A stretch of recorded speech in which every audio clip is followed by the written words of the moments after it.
Hello, class. How you doing? Welcome to week 4. Yes, here we are, week 4. We are about a third of the way into our study of women's literature, and we have made it all the way to the 19th century. So yes, this is the literature of the 19th century, which, as you may recall, is the 1800s. So remember, I told you the 19th century, that refers to like a time period that is 100 years earlier from what 19 would say. So 1800s. So just subtract 1. 19th century means the 1800s. All right. So the 19th century or the 1800s underwent great cultural, social, political, and industrial transformation. It was the inventions that went on then incredibly revolutionized the economy and the social dynamics. So we have a lot of change at this point. The anthology posits 5 socio-cultural shifts to characterize the change that occurred during the 19th century, both in England and in America, the United States, at that point, because of course we'd become our own country by then. We had the American Revolution, we had formed our own nation, with the Constitution and the Bill of Rights. So, yes, we are squarely in the United States of America in the 1800s. So, those 5 sociocultural shifts that the anthology posits for us to study are: number 1, revolutionary upheaval; number 2, industrialization; number 3, imperialist expansion; number 4, political reform; and number 5, the disappearance of God. Yeah, pretty interesting. Okay, so let's talk about the first one first. Revolutionary ideologies that contributed to that revolutionary upheaval. All right, well, the 19th century begins in the aftermath, of course, of the American Revolution, right? The American Revolutionary War, which had concluded in 1783, and then we had that period of, with the Constitutional Convention, the Confederation, and all that. And then we finally had that Constitution and had our first president, George Washington, elected by 1789. All right, so into the 1800s, we are squarely our own country. But we are in the aftermath of that American Revolutionary War in the 1800s and the French Revolution also, which was like complete chaos. We get the reign of terror and people being guillotined left and right. So those are mass overhauls of old world, new world relations, right? Because, what became the American or the United States of America had started as colonies of the British Empire, right? And we didn't want that anymore. We didn't want to be ruled by a monarch. We wanted to have everybody on an even footing in the country, although, most people, right? Because not everybody, in fact, not even probably most people, right? Right? When you take out women, you take out enslaved people, and you take out the native population. So, probably not even most people, but they started with all men being equal, or not even all men, right?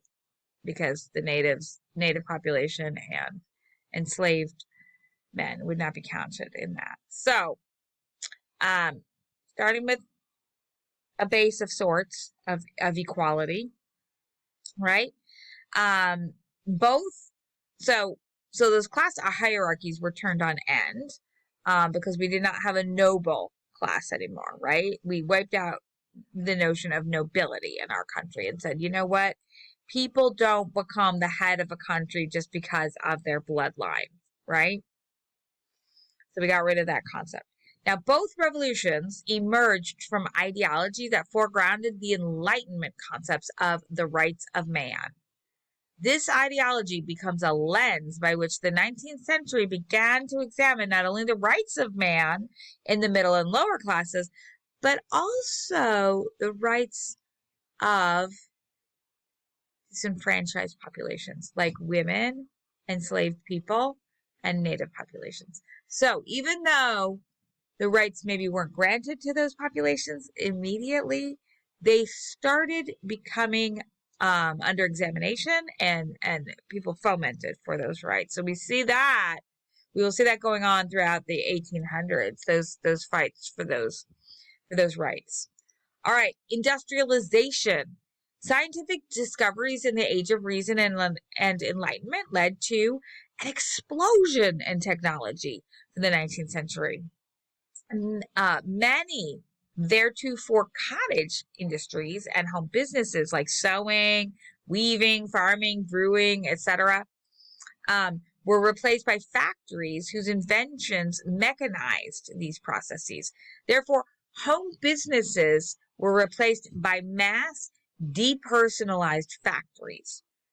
Coal was also much in demand because of the many engines that were involved and invented to run on coal, right? Because we had so much industrialization going on, so much mechanization, and that mechanization dramatically changed people's lives, gave them more free time, right? Because what maybe had taken hours or all day to do without a machine could be done more quickly, right? And that enabled people to have some more leisure time.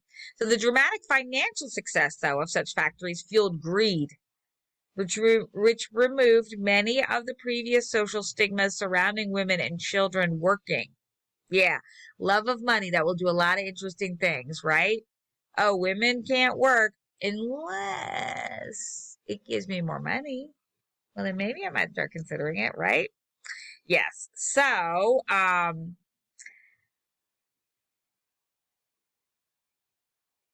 the lower class started to see more women and children working.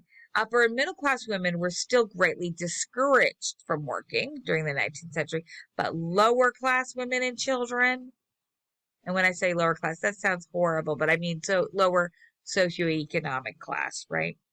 Because we've done away with the concept of the nobility. So lower socioeconomic class women and children worked in these factories, and coal mines with poor work conditions, low pay, and long hours. Because as I said, greed, unfettered by law and policy, can lead to some bad things, right? Yeah, and that means working people hard for low pay, long hours, bad working conditions. Laissez-faire capitalism. Laissez-faire means just like let it do, let it make, let it do whatever. That's kind of like that invisible hand concept. Like we don't put governmental regulation. We just let capitalism drive the conditions that people can work in. So laissez-faire capitalism ran rampant, or even amok, we might say, and gobbled up any worker available for as many hours and as little pay as it could possibly squeeze out. So, yeah, that's what happens when you don't have government regulation stepping in and controlling greed, the greed of corporations. So, imperialism, that's the next of the 5 sociocultural shifts we're looking at. Imperialism during the 1800s. Well, that is where we see like such an expansion of the British Empire, right, into countries all over the world. The greedy capitalist monster drove countries in endless pursuit of more raw material and more markets. Thus, Britain invaded and took over underdeveloped portions of the world in India and Africa, Asia, Central South America, and rather than colonize other nations, America tended to push westward within its own continent to drive out native populations and conquer its own frontiers. So, I mean, those did have nations, obviously. In the rest of America, we had native nations. But America started its big era of expansion, which was called the era of imperialism for America. Like we didn't expand to like other continents, but we said certainly like, hey, the rest of this continent, westward ho, we are expanding. We're going to keep walking west and seeing what we discover. So we pushed those borders and we drove out native populations and conquered, the western frontier as far as we could expand it. Often imperialist powers even competed with each other for certain markets, as in the Napoleonic Wars. So that's the Wars of Napoleon. Napoleon became the Emperor of France after that horribly chaotic and brutal reign of terror that erupted after the French Revolution. So also the War of 1812, which was the war between actually Great Britain and the United States. Great Britain wasn't done with us yet. They were going to come back and reassert themselves and try to conquer again. But also there was like a lot of England kept taking, like, anytime they would encounter ships that weren't their own, they would try to like take those sailors and make them become British sailors, right? Basically kidnap them.